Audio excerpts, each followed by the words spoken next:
Alrighty then, shall we move on to our main topic? We should, because, I came into season 12 when we did our podcast on that, which has, 6 stories with, a few notes. I've come into season 24 with only 14 episodes, but I have a lot of notes.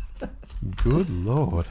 Well, look, as we said at the start of the episode, you guys did vote for this. I've got the stats in front of me, Dave. Season 24 won the poll with 39.6% of the vote. PERTWEE came in at 29.7%, then it fell away to season 3 with TENNANT 18.9%, and the 2013 specials, which I'd still really like us to do one day, on 11.7%. So by far and away the winner. If you're out there listening, I'm sure you're going to be delighted we're about to talk about it. No, absolutely. And Rob, I think we do need to do Series 3 at some point, and whether we put our thumbs on the scales or just pick it one day or whatever, I don't know, but I think that's one we do need to do. Absolutely. Now, we like to kick these off with when we first saw these seasons, these classic seasons, Dave. And I think the first thing I want to say is that season 24 first aired here in Australia from the 31st of October 1988. So we're literally 36 years on from it airing this very month. And that's where I would have seen it all and in order. But I did get to see some episodes before that. But I'll pause there and just see what you make of that first. Well, one of the reasons I'm very excited to talk about this season, Rob, is it represents 3 firsts for me. Okay. It's the first season I can properly remember watching as a kid. So I have memories of images of a few later Davison stories. I have memories of a few little sort of moments from Colin Baker stories. But by the time this aired, I was 8, and I can properly remember being a fully functional child and watching this and actually consuming it properly. So this is the first season going out on first broadcast I can remember that way. It's the first season that's screened after Dad and I joined fandom in July of 1987. So this is the first time we had the local fan scene with previews and news and casting news, and these are the names of the stories, even though it wasn't always quite accurate, particularly by the time it sort of got out here to Australia. So that was important. And it's also, and I think this is perhaps where you're about to go, the first time I saw some eps before they aired in Australia. Yes, that's where I'm about to go. Well, I'll let you go there first, and then I'll tell you my experiences. All right. Because season 24 in the UK, which was later in 87, dovetailed with me having come into fandom and being madly into fandom, I did get to see a lot of it before it was on TV here. And I went back to our local club fanzine, The White Guardian, and found little bits of information from when we had gone to these so-called parties at Sydney University where, episodes would be shown, and there are details of what we saw and all of this. And I learned that on the 18th of October, 1987, Time and the Rani episode 1 was played at a party at Sydney Uni that I was at. So I know I saw the first episode a bit over a month from the UK transmission. Then in another edition of the fanzine, it says on the 21st of February 1988, they played Dragonfire at an event. So I saw Dragonfire probably next after seeing an episode of Time and the Rani. Sometime after that, Delta and the Bannermen got played at an event, and it was an event with Dudley Simpson appearing. And my review, because I wrote the review for this one, actually notes that we missed some of Delta because we were hanging around waiting for Dudley's autograph, but there's no date for that, so I'm not sure exactly when that happened. Long story short, starting in late 1987 and running through 1988 before it appeared on Australian TV at the end of the year in October, I believe I pieced together season 24 pretty well between the parties and the tapes that were getting passed around fan groups. Interesting. Slightly similar to my experience, I was at a video night that the club ran, which was very rare. We usually did day meetings, but every now and then they did a video night on a Saturday evening, I think it would have been. And so Dad and I both went in. We saw The Edge of Destruction there. I remember seeing the Sontaran Experiment there. But they did show part 1 of Time and the Rani there. And that, for all of us, I think, in that room, was the first glance we had at the Seventh Doctor and of his era. And then at a club meeting a few months later, which was at somebody's front room somewhere, back in those days, more often than not, we met in somebody's house rather than in a proper meeting hall. Wow. They had a copy of Dragonfire. So the first full MCCOY story I saw was Dragonfire in somebody's living room at a club event. The rest of it, though, I did see when it was broadcast in 1988. And of course, we are obliged to mention that the ABC went straight into Remembrance of the Daleks. So we got 5 stories, not 4, as part of that run. Yeah, and this also marked here in Australia the show going into dedicated children's TV programming. And I think that's important to note too. Now, I don't know whether that was just someone planning ahead and thought, oh, we need something to stick into the afternoon show, because that was the wrapper program around children's programming in the afternoons. I don't know whether someone just thought, oh, we need a children's show, stick Doctor Who in there, it's for kids.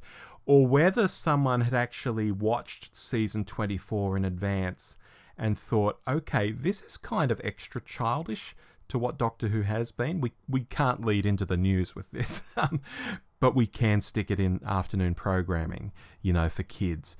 And I'm kind of inclined to think the latter, because I think season 24 is a markedly different program to even season 23.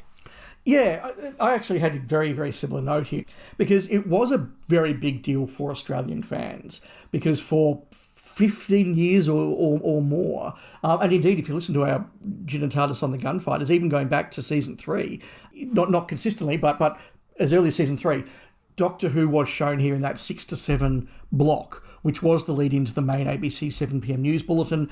And in that case, it was paired with stuff like The Goodies, Sweet and Sour, Yes Minister, those sort of programs. It was very family viewing Australian or British television leading into the news.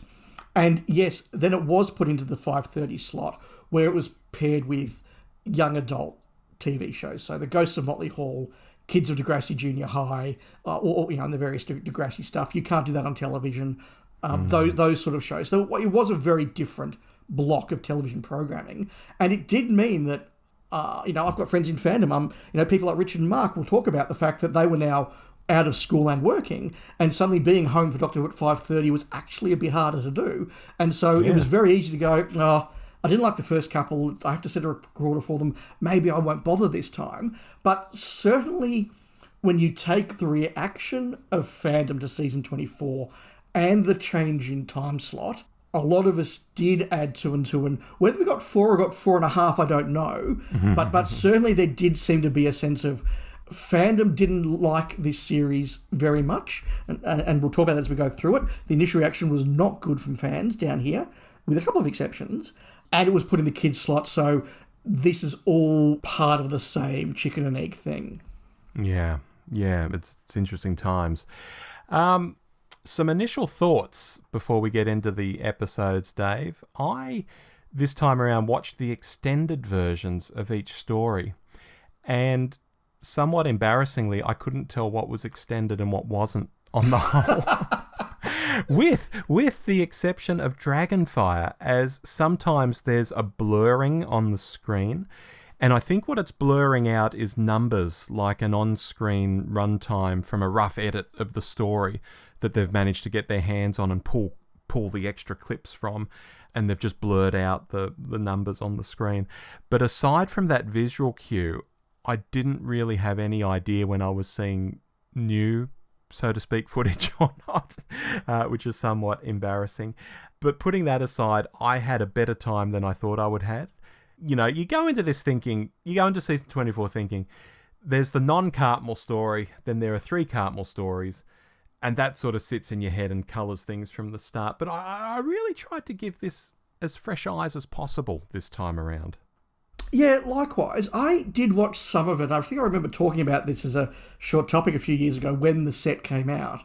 I certainly watched a few, and I watched some of the docos and the behind the sofas and all the rest of it. So I haven't seen it since then, but that would have been the only time in quite a while that I have seen it. And it was interesting to sit down and watch it again. I did go into it with that sort of back of the head thing of, look, is this the worst Doctor Who season ever? Probably not. But is it a contender objectively? Look, probably it is. Just if nothing else, because of just how rushed this was into production. And look, I think we all know the story. J&T thinks he's finished at the end of season 23, goes off on holiday, gets back and says, what's my new posting at the BBC? And they say, oh, actually, you're doing Doctor Who again. He's going, oh, okay. You need to go find a script editor. Oh, and you need to go sack the Doctor and find another Doctor. And there are no scripts. So, like, we all know that that's what happened. And it was a ridiculously rushed production. And I think we all know that the McCoy era does get better as it goes on. And I've often talked about with this season the concept of turning the ship, in that Cartmel comes in, Time of the Rani's already in production. I suspect it's not quite as in production as he likes to pretend it is, because he does sort of say, oh, Time of the Rani was nothing to do with me. I came in after that. But then he's got stories about arguing with Pip and Jane Baker about whether they're going to have the intro with Solomon, and his decree about cutting the baby in half, and the argument with Pip and Jane about that. So, I think it's Pip and Jane that tell that story. So maybe Cartmel's just like, I never spoke to Pip and Jane Baker. It had nothing to do with me. And Pip and Jane are like, well, we had these arguments with Andrew Cartmel, and so he clearly was involved. Yes. Andrew, spin's good, but hey, facts. But look, I'm sure that he didn't commission that story. He wasn't involved in the plotting of that story. He would have come in at the drafting process. But then to turn a ship around takes time. And something I want to explore as we go through is that way in which Cartmel is sort of turning this story from the opening moments of Time of the Rani through the end of Dragonfire, and kind of then being at where he and indeed McCoy want the Seventh Doctor's era to go. The other thing that I think was really interesting and that I had in my mind as I was watching it is the writers who wrote for this are a bit of a sea change for the show, because a lot of the people that wrote for Doctor Who in the 60s and the 70s were not professional writers in the sense of they became writers out of school and did courses and all the rest of it. Most of them are people who were doing other jobs or working part-time and just, wrote something and sent it off to various different agents and various different script editors, and then got a gig. Oh yeah, you can do an episode of this. We'll do you on an episode of this. And suddenly, they're writing. Terrence Dix got involved that way. Robert Holmes was a policeman who got involved that way. Many of them, were writing or they were journalists and start to write for television.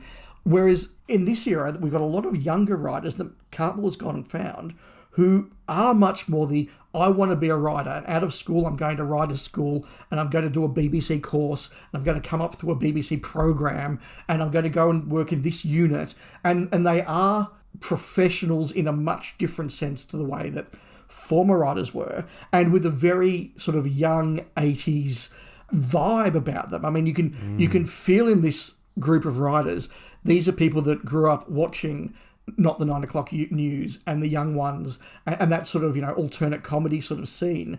Yeah. Because a lot of these stories, there is stuff where you go, that's a really cool idea. How does it relate to the rest of the plot of a real world? It doesn't, but it's a cool idea. And you can see that sort of different style of writing here. So these are some themes that I'm looking forward to expanding upon as we get into the season. All right. Well, one of the things we should probably discuss before we hit the first story is the fact that this season has new music and a new title sequence. Do you want to just briefly touch on that? I have come to love the title sequence graphics. I think that it's nice to have something that's not a time tunnel. And I think it actually looks quite good. It's quite colourful. Yes, the CGI TARDIS is obviously very CGI, but I kind of like it. It's colourful, it's exciting, it's fun. I, to this day, can't decide if I like the Kef McCulloch McCoy theme. I think it probably is, for me, the weakest of all the classic themes. Mm-hmm. I give it points for trying something different, but it's just a little bit too tinny, I think, for me to really land. I get a real nostalgia hit from it just because, I'm in fandom and I'm seeing these episodes in such a cheeky way on, pirate videotapes. And I just have all of that sort of background to it, that when you see that flash of red at the start and the music starts, I do get a little frisson of excitement, which isn't really based on how good the music is, because I don't think it is particularly good. I agree with you there. But I do get a real sort of nostalgia hit from it. And I thought the credits were really cool at the time. I thought they were doing something new and different. The only thing I didn't like was the new logo.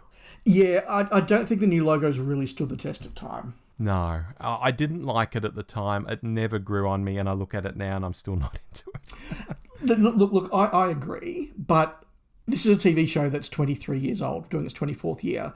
And if you're not willing to roll the dice and go, let's just do something different, let's try and freshen this up. It may not work, but let's try. I think you're probably going to fail anyway. So even though I don't think the logo works, and I don't quite think the music works, at least it's not working trying. Yeah, I'll agree with that, 100%. Yeah. Shall we get into the episodes? We shall. Do you want to kick us off with Time in the Rani, or shall I? Why don't you this time? Okay. This is a really difficult story to assess. I think my opening gambit is to say, overall, it doesn't come together. It does, however, have a lot of really cool things in it, and it certainly won a few praises, not for the story itself at the time, but for aspects of the story at the time. And the things that I remember fandom praising back in 1988 when it screened here are, I think, the things that have stood the test of time. But where it's bad, it's very bad. And the final opening point I'll just make is I got a real sense in here of a director just not giving a toss. Now, I'm not sure if that's the case, because it's Andrew Morgan, who then did Remembrance of the Daleks, so he's clearly capable. Now, I don't know whether it was just amazingly rushed, or people didn't quite know what they were doing, or he just didn't care. But the number of shots that should have been retakes, or where the editing is just really poor, like moments where somebody points and there's a pause before somebody reacts, or somebody has to grab someone who has to stand still for half a beat because they're not quite ready. There's just lots of really bad shots and really bad choices and really bad line deliveries. Either it was horribly rushed, or the director was just, that'll do, let's get this in the can. Because for all the good things in there, there were plenty of bad things. Yeah. There's an idea, I think, bubbling away in the core of this story with time manipulation and fixing evolution, and these seem like very Rani things to be interested in, and I think they're very interesting things in general. But how it all fits together and how everything came to be in the days, weeks, months before the Doctor arrived, it's really hard to believe in this as a story. And for a big new Doctor Who is back, we've got a new Doctor, we've got new music, and so on. We're really just in a quarry throwing around flowery language, which if you went to school the next day and tried talking like that, you'd probably get bashed by the other kids. You can write this stuff, but you can't say it. There you go. It's so frustrating. And even McCoy's, I can sort of do Buster Keaton, so let's go with that. And he starts doing pratfalls and skidding around corners on one leg. It just gets old super fast. And I know when we put this one on that we know it's the Doctor Who written by old people from the old regime who think, Doctor Who is all about that flowery language first and foremost.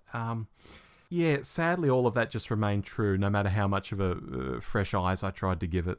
I once listened to an interview with Will Wheaton, who played Wesley Crusher on Star Trek Next Generation, and he was making a lot of fun of early episodes of TNG, and he said, look, as fans now, we can make fun of and point out the very big flaws in early episodes of TNG, because we know not that far down the path is I am Locutus of Borg and there are four lights. We know that great stuff's coming. And I feel the same about Time in the Rani. I am going to say I think that McCoy's performance in here is appallingly bad, but I can say that knowing that much, much better performances are coming. Yeah. That first episode, and in his first couple of scenes, I had Space Babies levels of looking around the room, just making sure nobody was watching me watching this.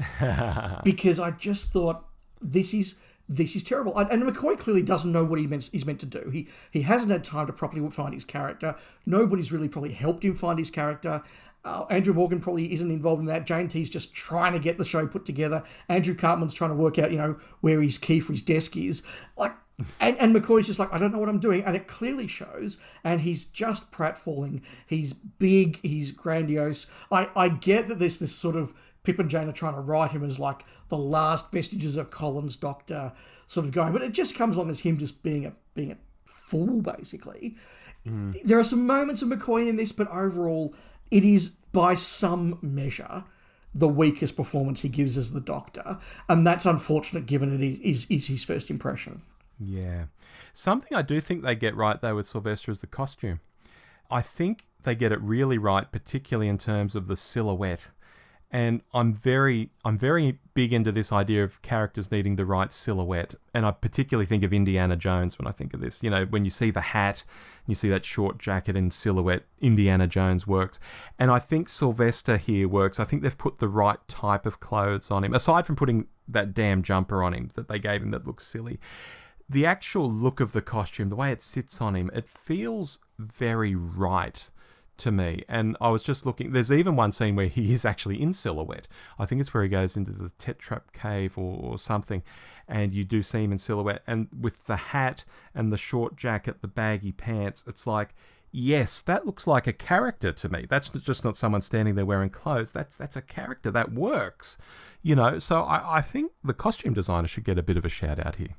No, I utterly agree. I think McCoy's costume really does work. I think you're right about the silhouette. I actually quite like the tartan scarf he has here.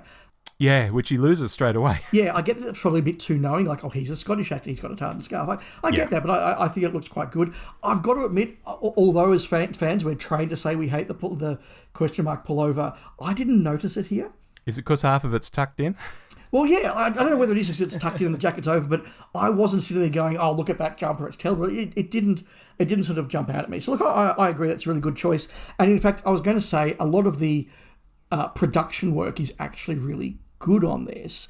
The Rani's lab scene is actually a pretty cool scene for 1987 Doctor Who budget. It's colourful, it's got some different shapes than the triangles. Her console being an upside down pyramid is a nice, cool idea. So there's different things there. The Tetrap's lair actually looks like a lair.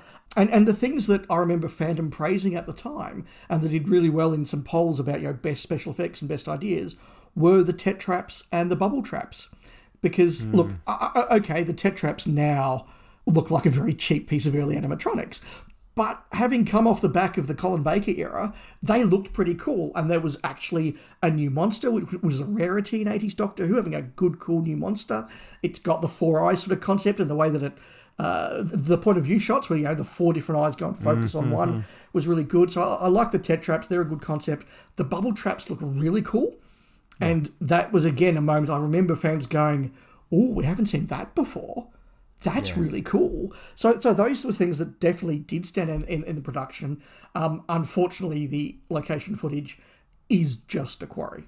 Yeah. Well, look, even the paint box effects, I think we've taken strides on from Mind Warp. Yes. Which wasn't that long ago. No, it was only a season ago. Yeah, and they've clearly learned how to do paint box a lot more subtly than it was done in Mind Warp, which is really, really cool. A couple of things that I want to talk about that don't work, and really most of it comes down to the plot and the writing. I get what they're trying to go for with Lacursha and the Lacurtians, but it just doesn't come across on screen at all. This idea of them being this sort of, indolent race that's been brought up in a paradise, and it's like 4 dudes lazing about in a very bad, rec centre in a quarry. Like that just doesn't work. The writing isn't very, very good. And a lot of things that you think if there'd been more time would have been revised doesn't quite come off. Like Bayus dies because Bayus has to die. There's no actual practical reason for him to stand in that room at all. Again, I kind of get the narrative idea of he was the collaborator who has to redeem himself by sacrificing himself, but it doesn't really come off. I also get that originally it was meant to be a Colin Baker story where the Doctor had to stay back and he was the one that gets blown up and that causes the regeneration. So I get where it's coming from, but it doesn't work. And I'm just sitting there going, Bayus, just go to the other side of the door. But clearly all the Tetraps have left by now. The Rani's left by now. So if you just looked outside the door, you'd see there's no one to guard this place from and you'd be okay. And the reality is that the entire plot of this thing is only really resolved by the Doctor delaying a countdown by a couple of seconds and, famously a launch ramp that doesn't have a hinge. And so there are all these little things that sort of don't work. And like you, Rob, I get to part 4 and I go, okay, the central premise of here is a cool Pip and Jane Baker big science fiction idea, but it's not seeded. The idea of, there's something behind that door is seeded well, but there's no sense of sort of dropping hints about the Rani's plan to really land it. You get to part 4 and there's just a big info dump and then we blow some stuff up and it's all okay. Yeah, I hear. Just one more little point from me. I had an interesting memory cheats moment watching this. I thought when the insects were released that there was a real swarm of them. You know, those little light things zipping all over the place, and that they killed heaps of Lacertians. But in the end, it's only a few glowy things and not a lot of deaths. There are some deaths, but I'd somehow built that up into being a much bigger scene over the years than I remembered. Yeah, I agree. That's a really poor scene. And it does just sort of reinforce this idea that we have no proper sense of a Lacertian society outside of the couple in the Rani's headquarters, Icona, and, 4 people in the centre of pleasure or leisure or whatever it is. Like, there's no real sense of a proper society out there, which is a problem. The memory cheats moment for me, and it's the final point I want to make, is I knew that Kate O'Mara does a Bonnie Langford impression in this. I hadn't realised that it's almost 2 whole episodes. It's like the Rani's second scene. She gets in the Mel costume, and she's there until the cliffhanger of episode 2. I just thought this is 2 whole episodes of a 4-parter. This is way more than I thought. And again, the first couple of scenes, I was sort of like, okay, this is kind of fun. This is kind of interesting. But by the 3rd or 4th scene, I'm like, I'm so over this. Yeah. And I don't think Kate O'Mara is nearly as good in this as she was in Mark of the Rani. I think that she is coming back. She's a bit loose. She's a bit more over the top. She's a star now because she's done Dynasty at this point, I think. And it's not for me. So that's a good summary. Like, there's a lot of little things I like. There's a lot of things I can understand why it didn't work, but this didn't work. For a score? I'm giving it a D. I'm sorry, I can't go better. I can't go past 5 out of 10. Yeah, that's fair. Alrighty. Moving on to Paradise Towers. I was struck on this viewing, Dave, with how comic book this is. And I probably shouldn't say comic book because that's now synonymous with big budget Marvel superheroes, and obviously this is nothing like that. Yeah. So maybe I should say cartoony or comic book, We just have all these situations that make little sense and people behaving in really non-realistic ways. But when you start thinking about it in terms of comic book panels, it suddenly makes sense. Even Peck's declaring that he puts the world of Paradise Towers to rights. It looks and it sounds cringe on screen, but you imagine that as a panel or two in a comic. And yes, that works perfectly. That's what someone would say in a comic book, and you'd read that guy. Yeah, that's great. Totally. In a comic book world, this is quite right. That's my opening gambit. Yeah, that's not the exact note that I had, but it's similar to some of the early notes I had. I think that there are a lot of really good ideas and elements in Paradise Towers. I totally get where this story is coming from. I as somebody who grew up watching The Bill at a similar sort of time, and particularly into the late 80s, early 90s, all of us and many of us in Australia watched The Bill, knew what the Jasmine Allen estate was and what these estate blocks in London were and why they didn't work. So I get where that's coming from. I get the J.G. Ballard inspiration of it. Lots of things here are really good. The cast is, for a show that is in many ways, flailing and dying, the cast is spectacular. Richard Bryars, Judy Cornwall, Clive Merrison. This is a really, really strong guest cast. Except for where it's not. We'll get to that. The costume design is really, really good. The set design has had a lot of detail going on. Some of the special effects are really good. Look, I think the cleaners design, even though they're a bit slow and they're obviously a bit clunky, the design of the cleaners is really good. The design of the pool monsters is really good.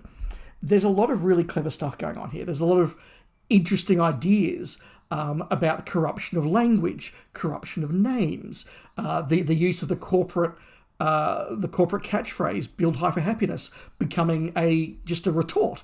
It's all very, very clever, and I genuinely am not quite sure why it all doesn't come together as well as it should. I probably again have to look at the director, who in this case is Nicholas Mallet, who went on to do The Curse of Fenric. So once again, I was all set to look at this director and go, this is terrible, who was it? Oh, what else did he do?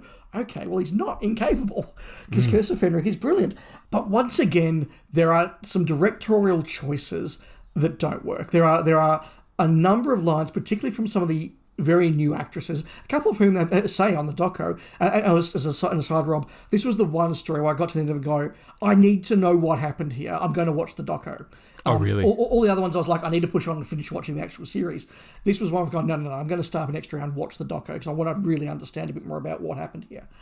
And yes, there were actresses who this was their first job in television. And there's one line where the Blue Kang leader sort of has this, but Blue Kangs have won. And you just go, why was there not another take? Why did the director not say to the actor, look, hey, you're doing really well, love your enthusiasm, let's try some different line readings. And, that would have been really, really good. I have many, many more thoughts, but that's a really big summary of just so many elements I love, and I kind of like it. But it doesn't quite work. Yeah, well, to touch on some of what you were talking about, I think the world building is also really solid. There's those attempts at a form of slang from the Kangs, which I think sometimes works really well, yes, and sometimes doesn't.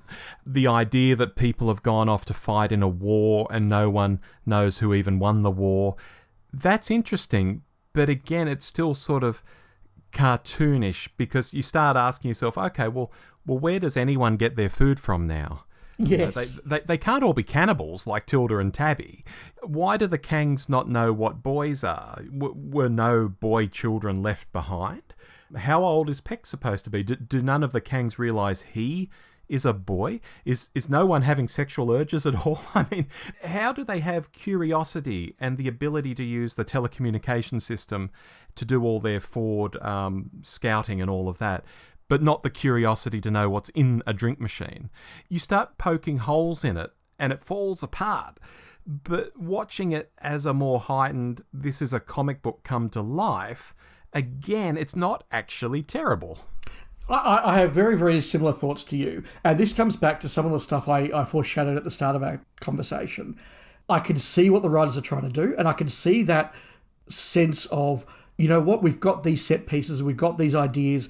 Do they necessarily work as a coherent traditional narrative? No, they don't. But that's okay, because it tells the story we want it to tell.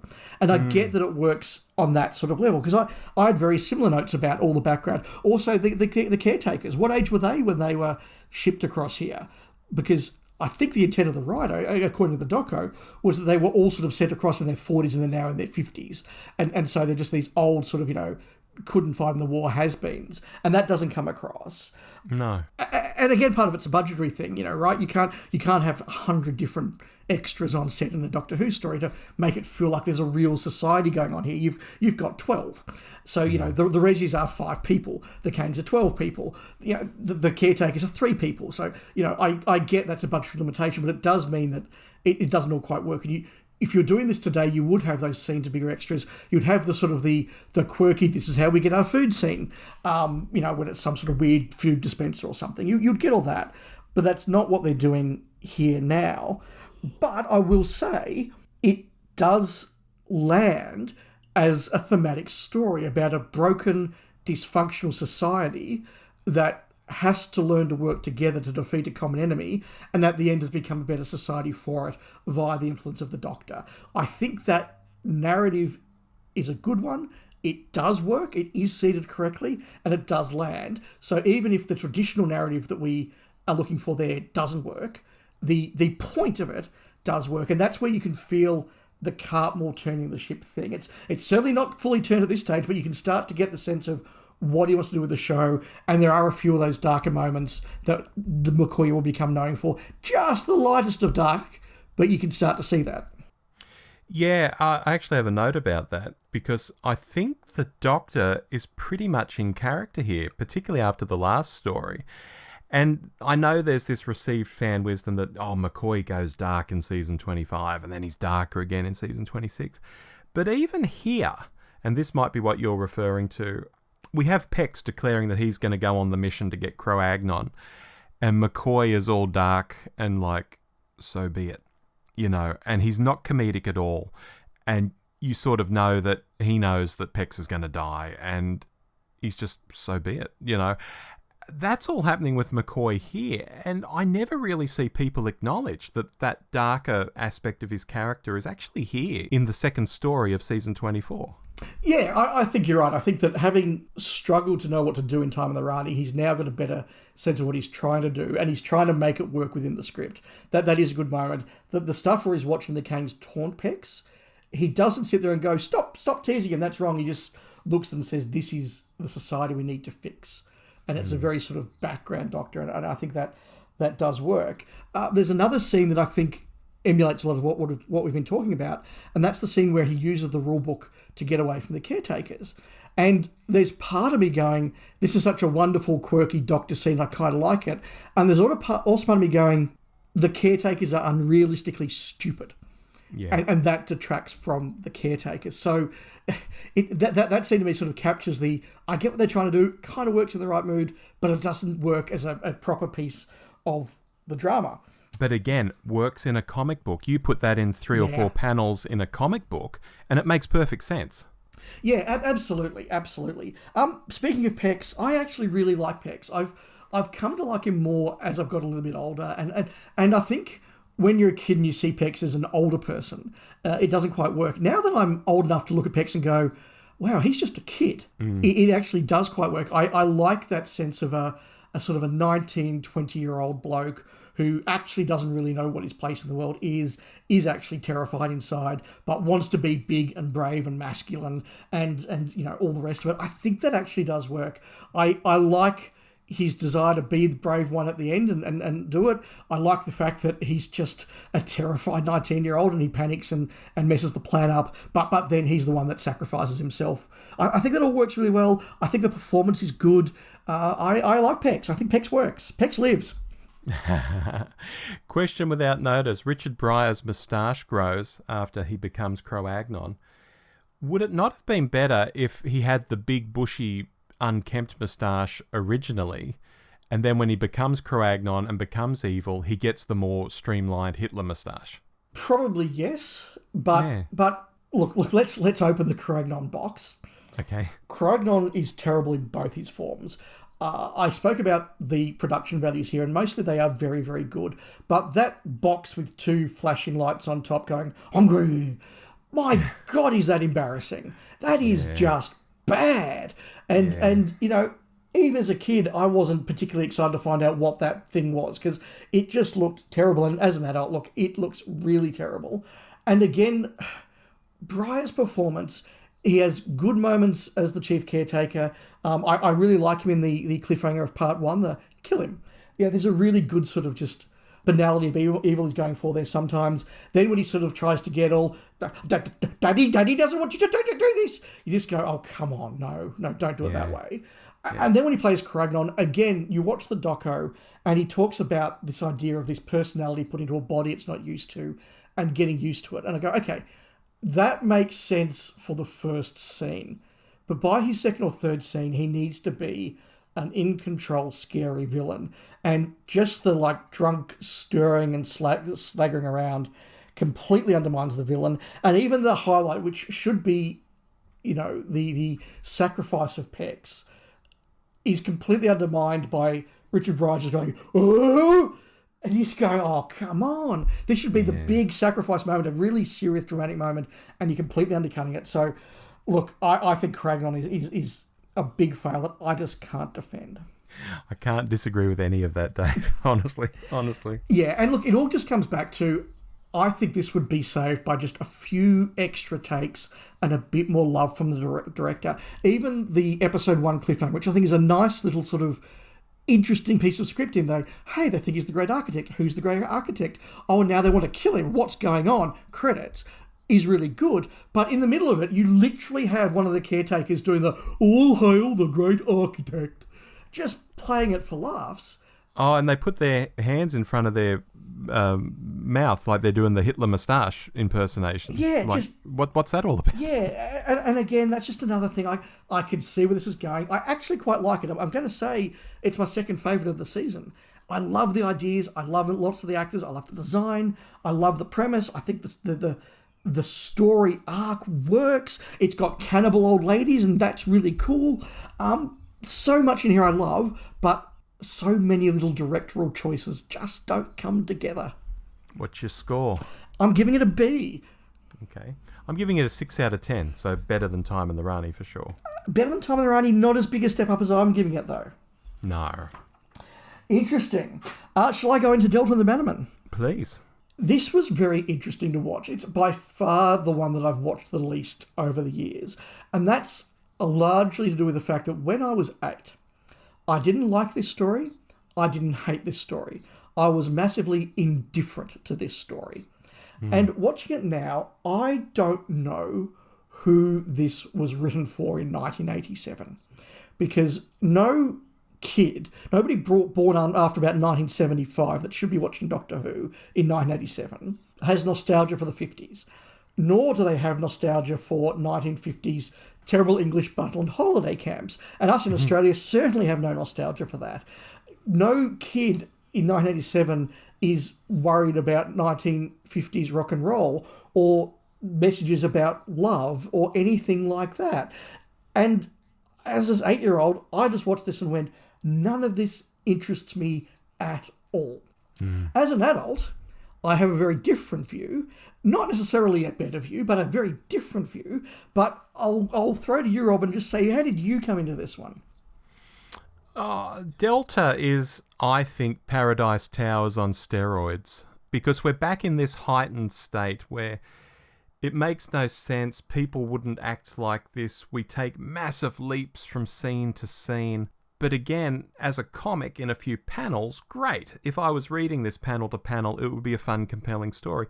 But when it's being acted out on screen, it just doesn't feel realistic. Even scenes I noted here, like Billy sitting down at the table with Delta, because he's going to finally make his move on her, and she storms off without even knowing a thing about him. Yet seemingly next time they meet, she's kind of into him.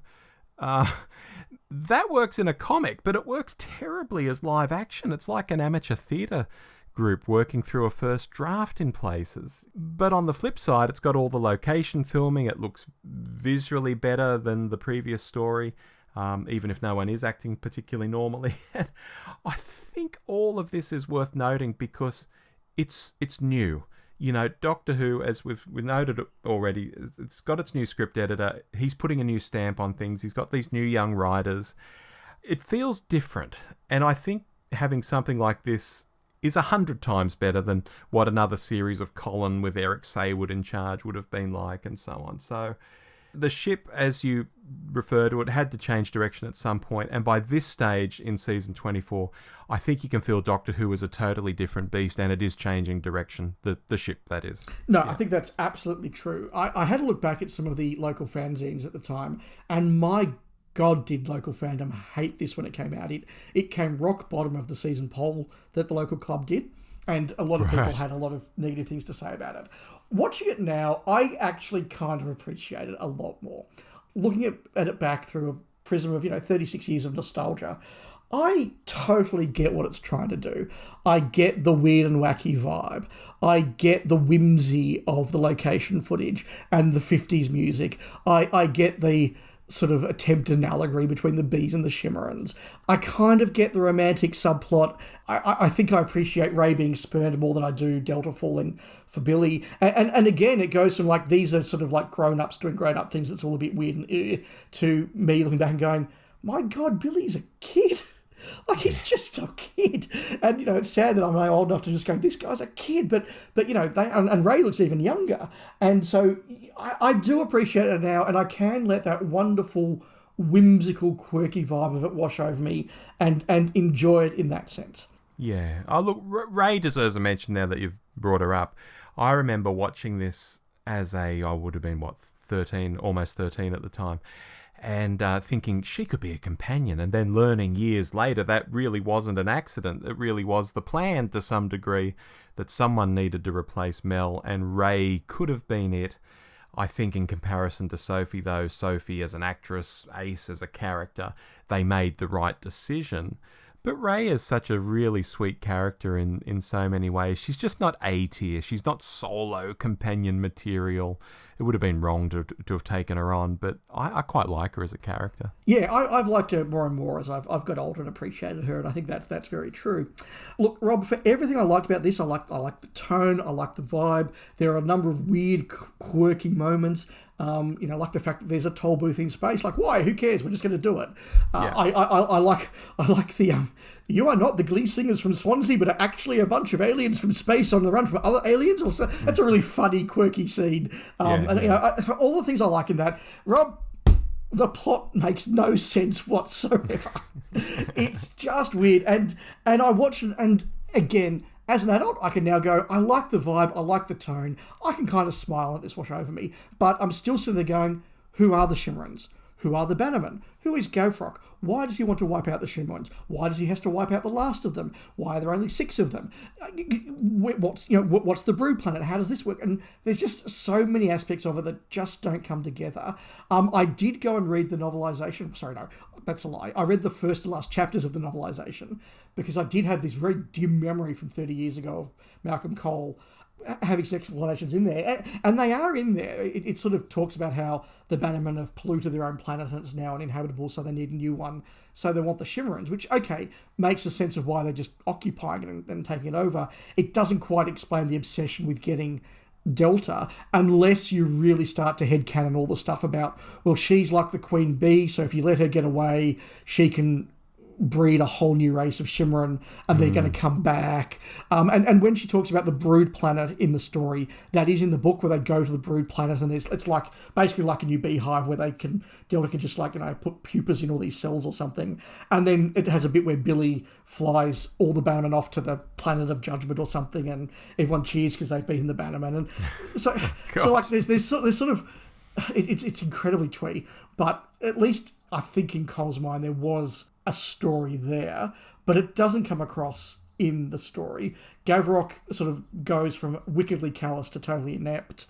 Again, in isolation, I can kind of laugh at the 2 Americans trying to find the satellite. Does it work in the middle of an alien invasion story of Doctor Who?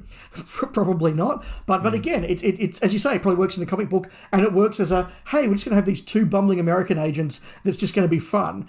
Why not? Yeah. I get it now. Yeah. And could you have seen those characters in Arc of Infinity? No. No. Because Doctor Who has changed, in what space of 5 years? Yes. No. Yeah. I think that's right. And I think it's the same thing we said about the opening credits, right? Does it necessarily work completely? I don't think so. But am I glad it's trying? Absolutely. And I will give it credit, having smashed the last 2 directors. Chris Clough is involved here, and there was nothing about the direction I faulted. And indeed, his location, well, I suppose it's all location work, but that particular outdoorsy location, those big shots, the motorbikes, all the rest of it, he films those really, really well. I think he does ramp the tension up quite well where he needs to. He does do lots of cool, menacing shots of Gavrock, and Don Henderson sort of plays up to that. I think the direction here is actually quite good, and that definitely helps to bring together a story compared to the last 2. Yeah, fair.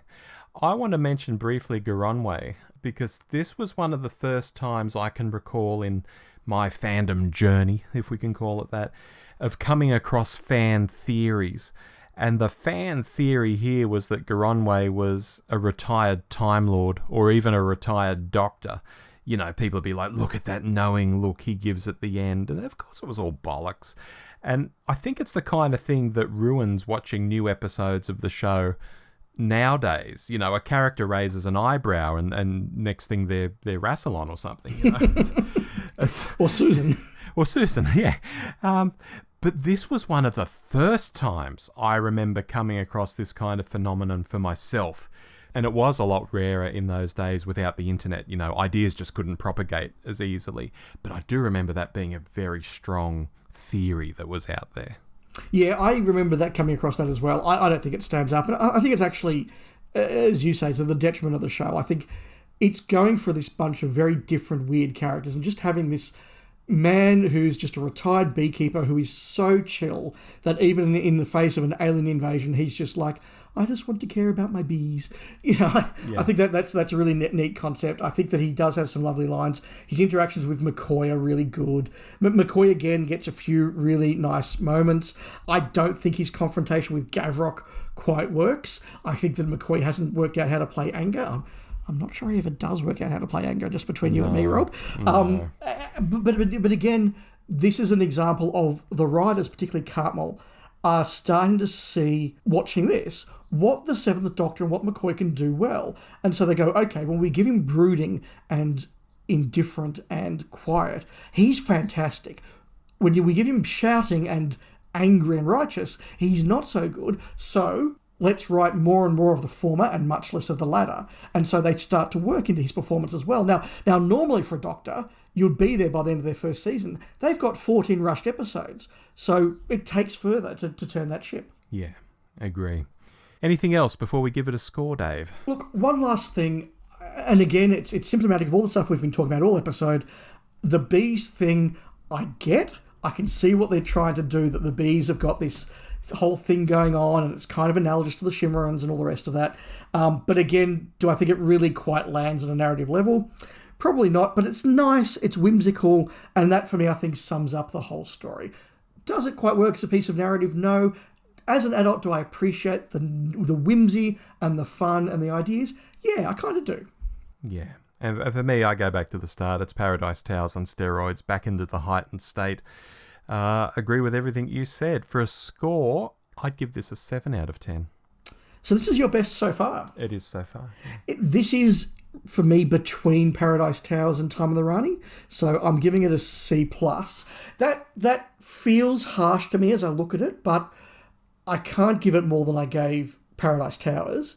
And I do think that it doesn't quite come together. But I feel bad giving it a low score because it is a lovely story. Yeah, it is. Dragonfire, Rob. Yes, Dave. I had to do something odd with this one. It's obviously a story I saw decades ago, and I've seen many times since. And I've read the target novel somewhere along the line as well, at least once. It was broadly the good one from the season, because Ace was in it and all of that.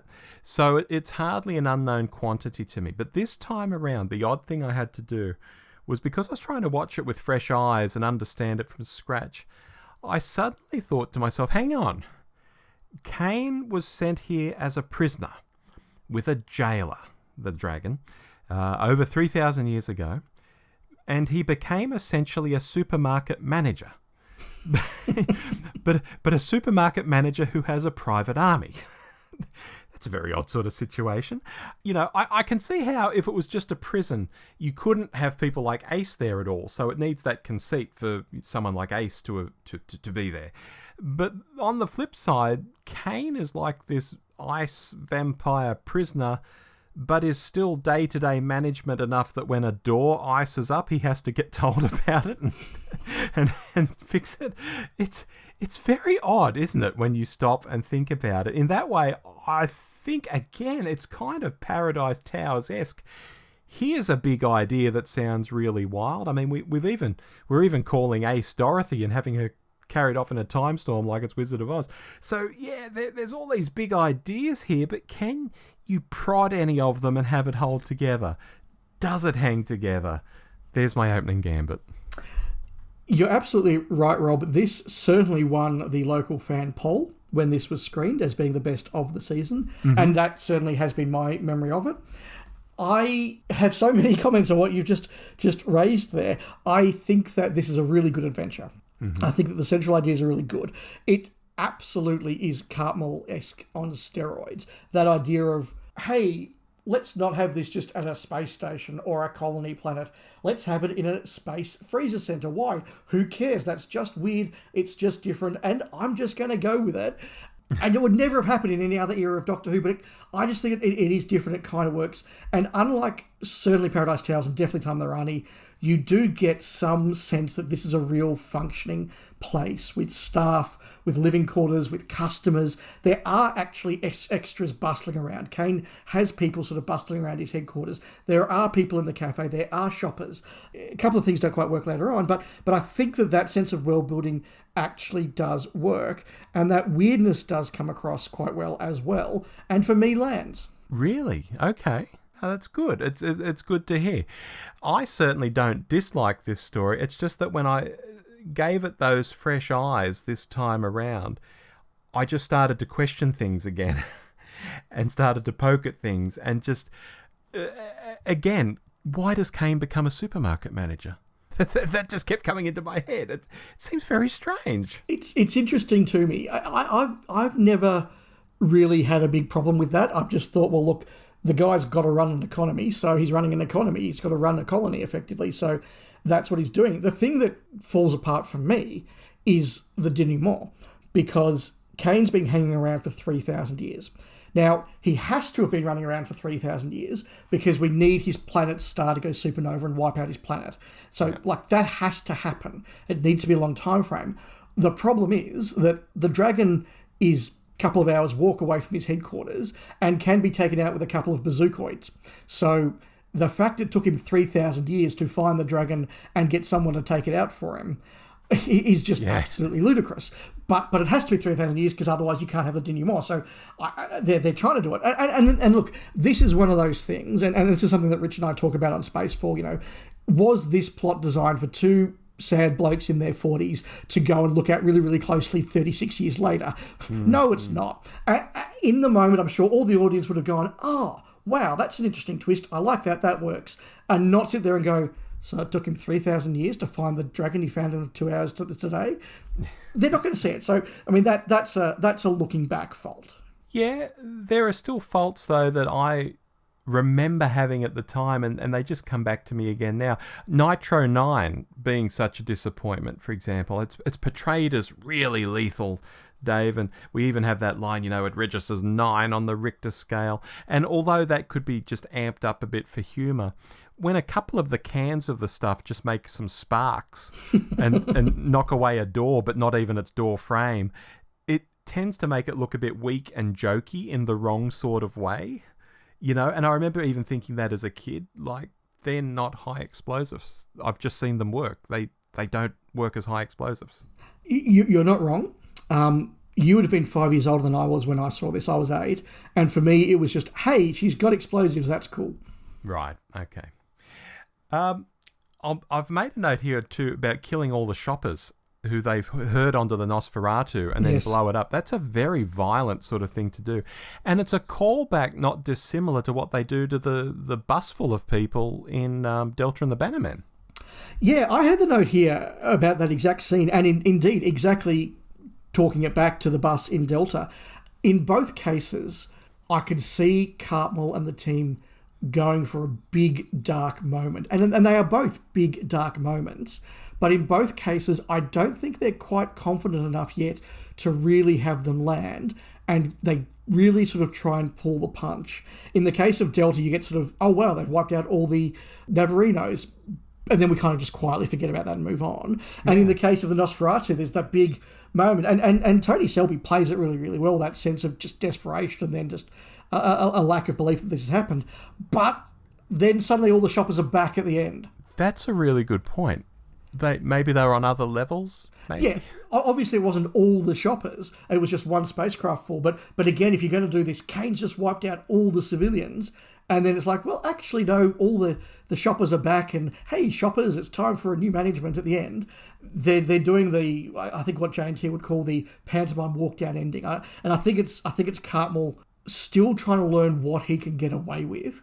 And he'll quickly learn the BBC just doesn't care at this point. You can do whatever you like. They're not watching Doctor Who. So I think that Cartmel would have liked those moments to land even bigger, but you can really feel, again, the ship turning. And they're just trying to get a sense of how dark can we go here. We'll do these things, but we'll pull back a little. Yeah. You've spoken about directors in the last few stories we've spoken about, and I think we're contractually obligated, aren't we, to talk about that silly bloody scene of McCoy going over the railing at the end of the episode, seemingly to his death, when we're meant to see that there's a platform below him, which is what he's aiming for, but it's just so incredibly poorly done. It literally shows no platform below him at all. And it just makes no sense. And I remember watching it at the time as a kid, in the lecture theatre at Sydney Uni, thinking, what on earth is going on? And I still have that exact same thought when I watch it today. It's so badly done. It's funny, Rob. I'm a big fan of what Rob Shearman says about this on the documentary about cliffhangers in Doctor Who, where he says, As a kid, I thought that was absolutely terrible. It makes no sense. Then when I was a pretentious uni student, I thought, oh, it's metatextual. It's really, really cool. Now I'm a bit older, I go, no, it makes no sense. And I think that's exactly right. Look, at the end of the day, I think it is a production mistake. There are two different long shots, one that's got the gantry in the side and one that doesn't, and neither of them match the point of view shot of McCoy looking down. So it is totally just a production flaw, which is a shame because I think it gets an unfortunate amount of attention for what it actually is. And I also think it's a shame because I think the direction's really tight on this. I think that Chris Clough had a reputation among fans by the end of the McCoy era for being the gritty action director, and I can see that here. And indeed, I actually really like most of the style of this story. I think the music is spectacular. I've spoken many times before about Dominic Glynn being one of my absolute favourite musical writers for Doctor Who, and I think his score here is wonderful. The little ice motifs, the big spectacular scores for the shots of Iceworld, the darker music, the sort of the really reflective music when Kane's tempting Ace, which is a wonderful scene, really well directed. I think that the model shot of Svartos and Iceworld is fantastic. I think that a lot of the design is really cool. I like the way the ice caves get darker as you go in. The way they imagine the ice gardens and the singing trees is really clever. I think the dragon, for a Doctor Who budget, looks really cool, and they're desperately trying to make it look a little bit not like a man in a rubber costume. Yes, it's a man in a rubber costume with a very big head on, but at least they're trying to do something different. I think there's so much in the production that I really, really love. Wow. Rob, a few other things I think we're contractually obliged to talk about. One is the McCoy distracting the guard scene. That, to me, has got better and better as I've got older and older, and I understand it. But I think what a lot of people miss for that is the punchline, which, having had this discussion about metaphysics with the guard, a couple of scenes later, the Doctor goes into the Nosferatu.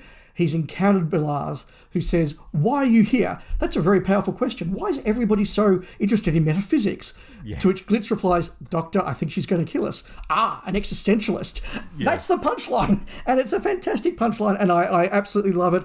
But it then goes into probably my favourite scene of the story, which is the Doctor confronting both Glitz and Belage. And this is where you really see, for me, the McCoy Cartmel Doctor has arrived. That moment of, Glitz, you pay back the debt, and Belage, you can never repay back your debt, ever.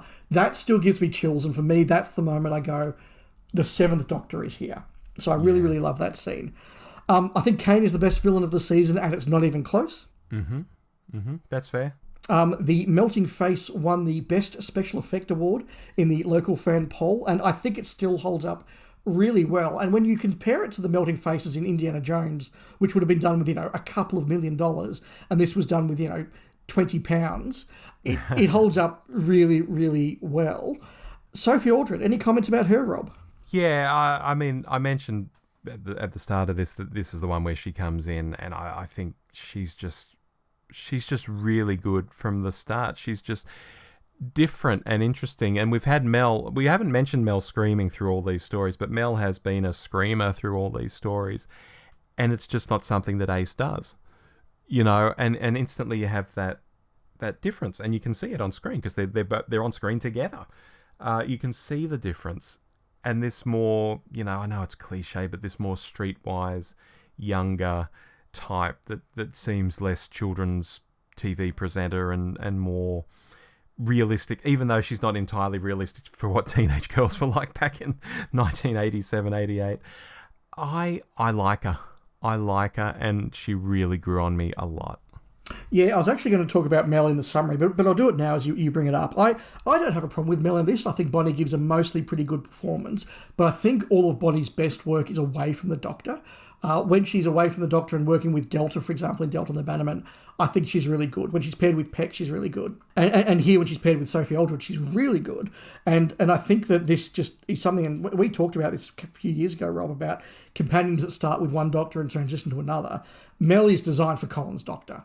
And she works really, really well off that big Doctor. I don't think she quite works with McCoy's Doctor, but she's still very good away from him. I think that Sophie Aldred is clearly designed to work with the Seventh Doctor. Ace is designed to work with the Seventh Doctor. She's there for the vision that Cartmel has.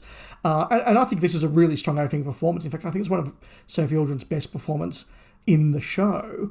But I did look at her in her first scene, and particularly in that wonderful confrontation with Kane, which was the first thing that Sophie filmed. And again, I've just gone, wow, she's so young. I totally believe she's 16 in that. Yeah, even though she's, about 26 or 27, something like that? Maybe not quite that old, but definitely she's playing younger, absolutely, yeah. Yeah, no, she's good. I like the bit where Mel is like, let's play I Spy. And there's this look on Sophie's face, like, oh no. You can just see the difference in the characters of Mel and Ace right there. Yeah, no, I think you can, but as you mentioned earlier, that sort of writer's school writer sensibility of, we're going to do something really clever, we're going to make some allusions to the Wizard of Oz, and just in case they don't get it, we're going to call her Dorothy. You just go, wow, that must have seemed very smart to you as a 26-year-old, graduate writer. It's not that clever, and it's not subtle at all. Subtle as a sledgehammer. Yeah, but it just totally sums up, where that is. And again, I would have no doubt that if Ian Briggs, who also went on to write Curse of Fenric, and he's a great writer, if Briggs and Cartmore were to do another draft of this again, I think that would be stuff they would absolutely rip out and do differently now. Yeah, agreed. Rob, I've spoken very enthusiastically about Dragonfire. It is my favourite of the season, and I'm giving it an A-. I know this is controversial. I know that fan wisdom is now, well, we used to say it was the best one, but now we see the faults and we see the benefit in others, and it's drifted down. It doesn't do well in polls these days. I don't care. It's my favourite. I loved watching this. It's the highlight of the season. For me, it's where the McCoy, Doctor, and Era and Companion all lands and sets us up for 2 really strong seasons to come. A- for me. 7 out of 10 for me. That's better than I thought I was going to get for it out of you. Really? So that's equal first with Delta. It is, yeah. Okay, look, that's interesting. So I had Dragonfire a clear first, Paradise Towers a good second, Delta a worthy third, and Time on the Rani last. It doesn't work. And for me, I think that's a really good summation of the story. There's lots of things I loved. There's lots of ideas I love. There's some production decisions that are fantastic, and it does set up the McCoy era we all look back on now and respect. But along the way, there's some terrible decisions, there's some terrible performances, there's some narrative that just doesn't quite work. It is a weaker season of Doctor Who. I don't think it's the worst season of Doctor Who. I don't even think it's the worst season of classic Doctor Who. But it is down that end. But the fact that John Nathan Turner put 4 stories on screen is a miracle. The fact that I find 3 of them pretty watchable and a couple of them really enjoyable, and all of them, trying to be intelligent and smart, is just nothing short of miraculous. So, well done to them. This is an interesting season. Yeah. I think it's the sum of its parts, at least. Yeah. Cartmore was given a bad hand for that first story, but he got some interesting guys in to write the rest. I think what they wrote is variable. It doesn't hold together in some ways. They'd make for much better comic books, as I've hammered quite a few times here. But it's that first step in getting to season 25 and 26. You can see the progression. And once we get there, we have stories in the same vein. They're just more polished. Yeah, absolutely. The next story that Ian Briggs writes is a classic. The next story that Stephen Wyatt writes is better. McCoy's performance gets better from here. The direction gets better from here. Everybody gets better from here. Yeah. So season 24 for mine is a prototype for McCoy. It's not like, look, the McCoy era emerged into the light, fully formed, but more, the McCoy era emerged with some rough edges and some work to do. But you can absolutely see the trajectory, and it doesn't need to take any violent U-turns in the second and third seasons to get where it's going. Again, I even see the Dark Doctor appearing in this season. So absolutely. Even that's not something that's invented later on. I don't think this season is as bad as its reputation has it by a long shot. I agree. And for a season of 4 stories and 14 episodes, Rob, we have spoken a lot. We have spoken a lot. And now it's our listeners' turn to speak a lot. And first up, I've got some audio here from Peter Kavanagh.